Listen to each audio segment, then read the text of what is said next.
Hi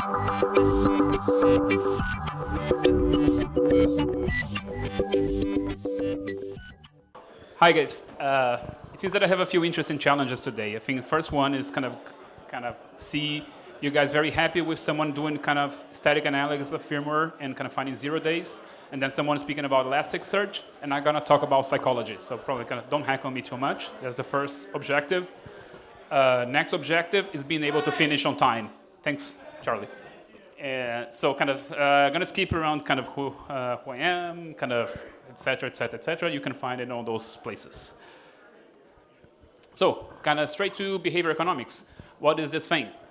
This is kind of psychology underlying economic decision making. So kind of whenever you're kind of making decisions, you're not being always 100% of the time the most rational person. We are not Spock, right? So there's a lot of kind of background psychological process running in our minds that will make us sometimes, or most of the time, be kind of not 100% rational. So behavior economics is basically studying those situations. Where that came from? A few psychologists. I added Daniel Kahneman here because he's the most famous one, and kind of most of my stuff is based on his book, basically. But some psychologists start studying those situations where people behave in a non-rational way. Right? So they started documenting and understanding a lot of those situations. What they found is that our minds normally work with two different systems that they name in a very creative way, System 1 and System 2. And those two systems have different roles in our minds. One is System 1. System 1 is the background service that is always running in our brain. So it's aware of the surroundings and kind of checking things like kind of threats or subtle situations or things that we need to keep track, but we cannot kind of pay attention to them all the time and kind of stay concentrated on those things. So it's like kind of a background service that is kind of keeping track of everything that's going around us. People will normally call that our unconscious. And then there's System 2. System 2 is the smart guy. So System 2 is the guy that will take a specific task, put that in foreground mode, and keep working on that in the most rational way, trying to find a solution for that problem. Most of the situations where we behave in a non-rational way is because of some kind of odd situation in an interaction between System 1 and System 2. So some things that we need to know. System 1 is always running, as I said before, and System 2 is really resource intensive. So kind of sometimes if you're tired, if you don't have enough sugar in your blood, System 2 will probably not work properly. And also System 2 is very lazy. So instead of kind of going straight ahead and trying to solve the problem you want to solve, it might kind of just rely on clues that are coming from System 1 in order to solve their problem. And those clues are not always 100% right. Why are we talking about psychology? Because those guys are kind of one day they were bored and they started reading about economics. And they realized something very interesting about the work on economics. A lot of the basic stuff that the economists are doing in their basic work had a very interesting assumption, is that people will always behave in the most rational way, and they will always make decisions that will maximize the output according to their expectations. Now, those guys have been were working for years, for decades, finding situations where that's not true. So they're just looking, are those economists crazy? Why did they have, in their most basic work, assumptions that we know that is just not true, right? So they even named kind of that, they create some names saying kind of those papers from the economists, they're referring to a different animal. They're not talking about humans, they're talking about econs, right? And some of the work of Kahneman, even the work that he got his Nobel Prize for, is actually showing or kind of improving economics theory using kind of the knowledge that we have about the non-rational behavior of people. About the non-rational behavior of people, those situations when they are they present themselves as a pattern, we call them cognitive bias. It's a situation, it's a pattern, in a deviation of judgment. So we normally do that in a consistent way. It's kind of a series of situations or kind of specific patterns that we will kind of take, or going to make a non-rational decision. Kind of hard to explain, but let's talk about one of the most common ones. I think everyone knows about it. This is called the confirmation bias. And this is that situation where you will take information, kind of take new facts and new information, and you're gonna interpret that information, those facts, according to your previous beliefs and your kind of accepted theory. So that's kind of when the same thing that happens when you watch someone kind of that is talking about the theory of evolution with a creationist, right? No matter kind of how many facts you try to show the creationists, they're gonna interpret those facts as a way to confirm the creationist theory. And if you throw something at them that is almost kind of, it's perfectly kind of visual, it's clear, it's evident that it disproves their theory, they're gonna disregard that as a one-off or an exception. So that's kind of something that we all do in certain levels, in a lot of aspects, and it's called the confirmation bias.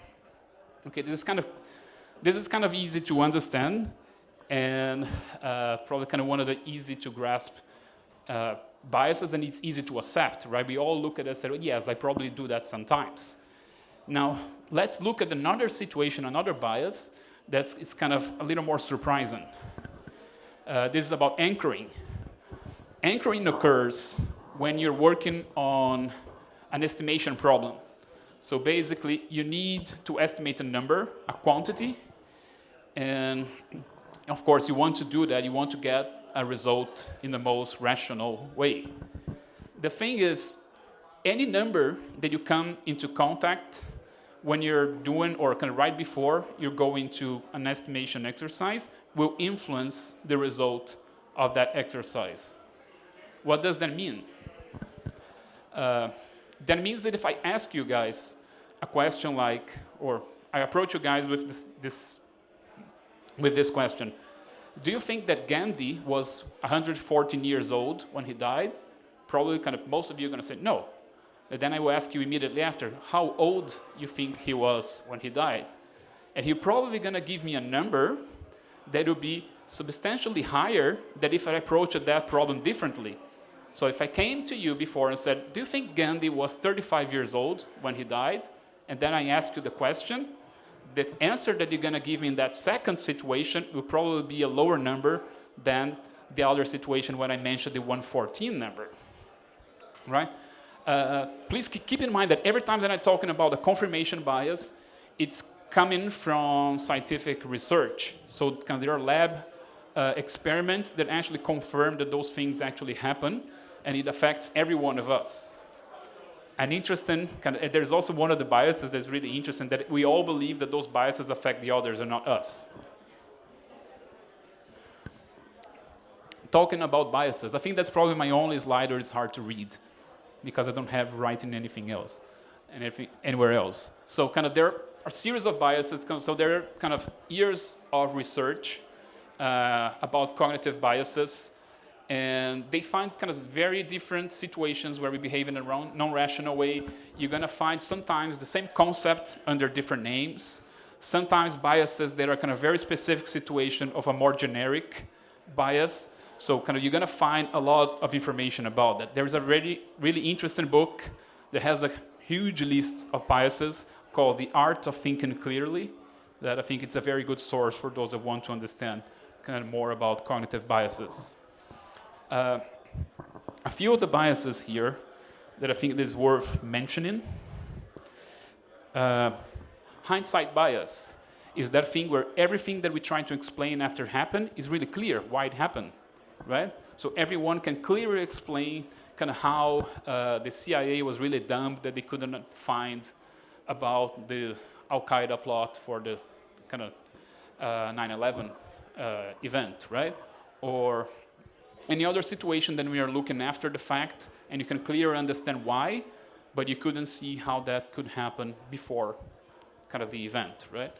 A few other things that we're going to see later that are more related to our work with information security. Overconfidence effect, right? When you're given, for example, the estimate about how long it will take for you to finish a project or finish a task, you can be sure that you're going to be overconfident. So we are normally overconfident about giving estimates about work or effort or anything related to our ability to do stuff. What else that is interesting here? Planning. The planning fallacy is kind of also kind of related to that overconfidence effect. It's kind of about when you're, again, kind of giving estimates, for example, for the schedule of a project. If you, even within a group, and if you're trying to be really kind of feet to the ground and trying to give a good estimate on how long that project will take, if you look kind of how the estimates people will give within a group and compare it to the estimates that they will do to the same task, the same project executed by someone else, it'll be completely different. Also, I think I can mention alternative blindness. Those situations when you're looking, for example, for a security control to apply it or not. It has some benefits, it has some drawbacks, you're deciding if you want to do it or not, and suddenly you're going to have dozens of people deciding if they want to do it or not. And that kind of behaves a huge battle between those two sides, and no one, for 1 minute, stopped to think if there was a third alternative. So in a lot of situations when you're looking for something, if you should do it or not, you sometimes kind of, because of the alternative blindness bias, you're going to close to other alternatives, and you're going to only look into that kind of do it or do not thing. Getting a little more closer to the situations that we deal with every day when you're talking about security.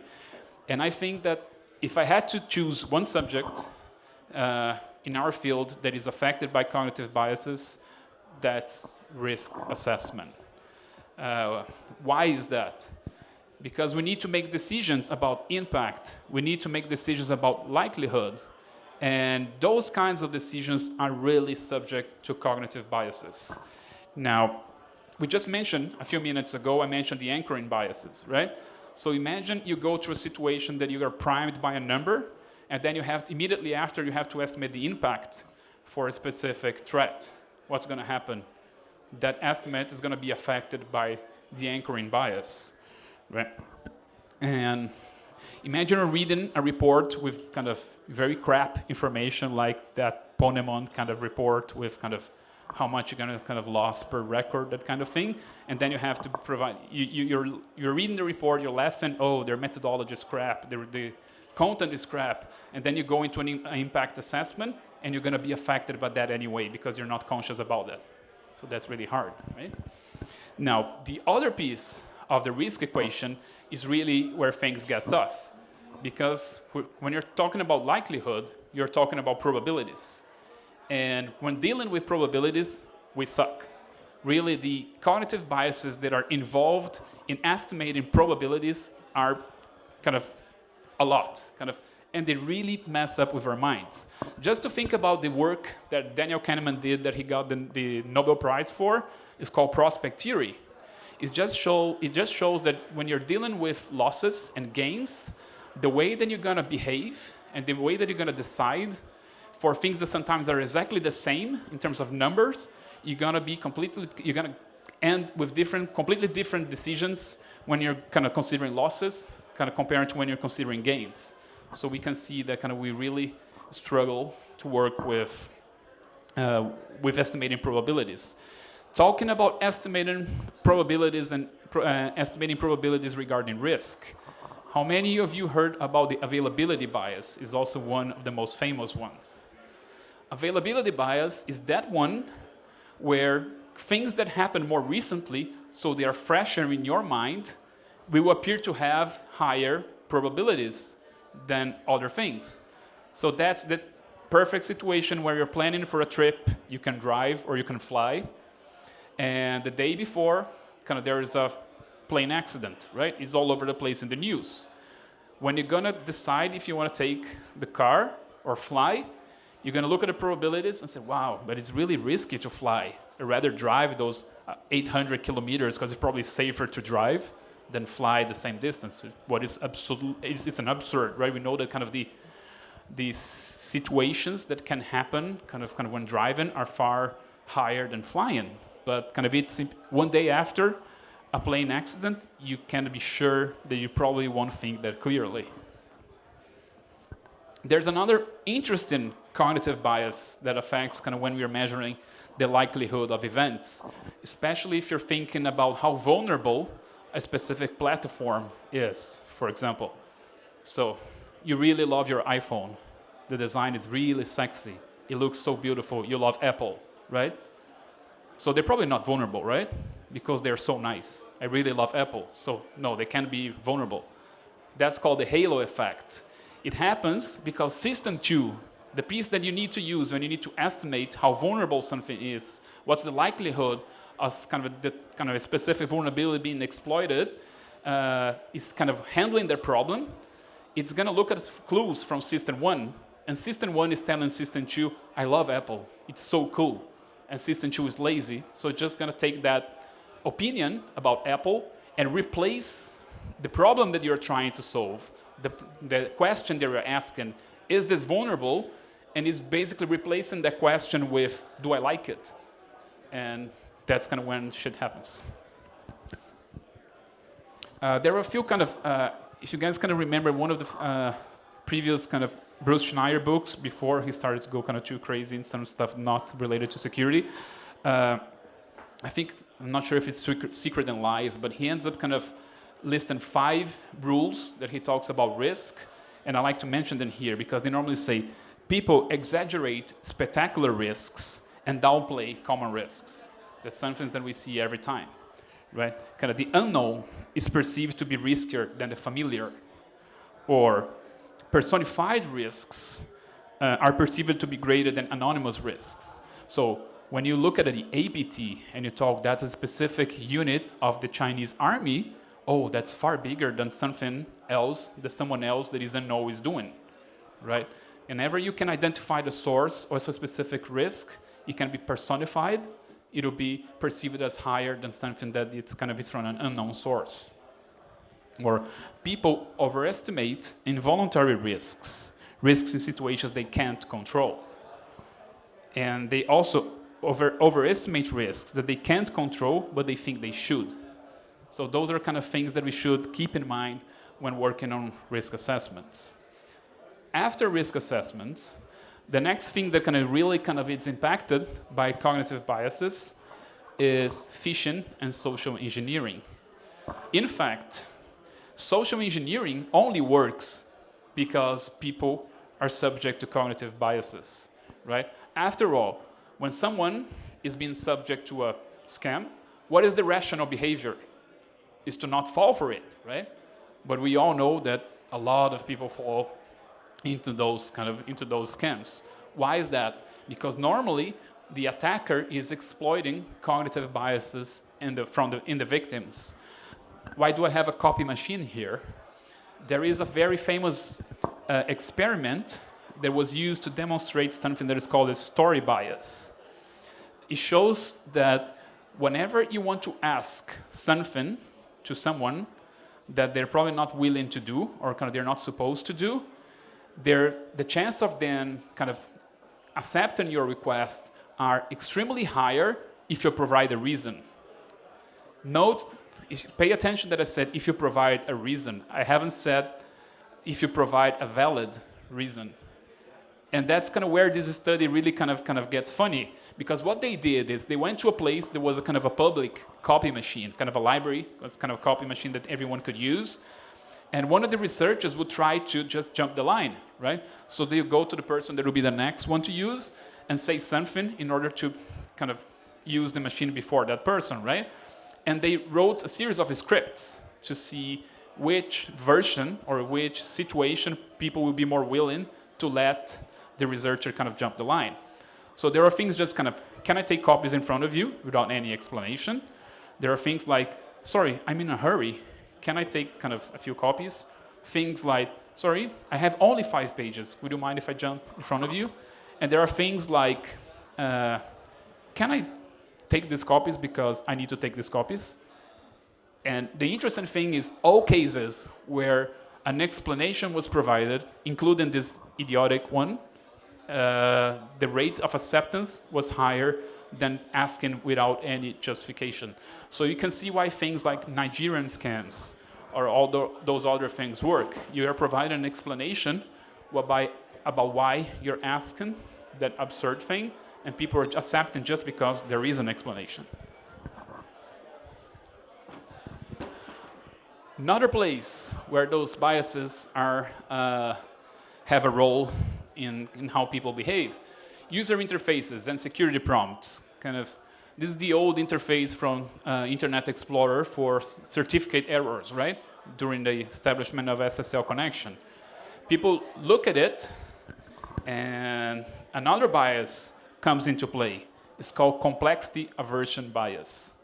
They look at this, oh crap, so much information, this is too complex, where I click to get rid of it, right? Isn't that the general feeling? No, that's too much. Yes, right? So there are other biases that will normally affect how people behave when they're dealing with user interfaces and security prompts. There is an entire class of biases that we call the framing biases, so how information is presented to people that will come into play into these situations. Now, okay, we're now seeing how those biases are affecting people. Now, is there anything that can be done? So is there anything that we can do in security using the content and all the research from behavioral economics that we can actually improve the things we've been doing? Well, there's actually a lot. About risk assessments, we talked about that before. We mentioned about the biases that affect risk assessments. One thing that you can do in risk assessments is break down that risk equation in more factors, right? Has anyone heard about FAIR methodology?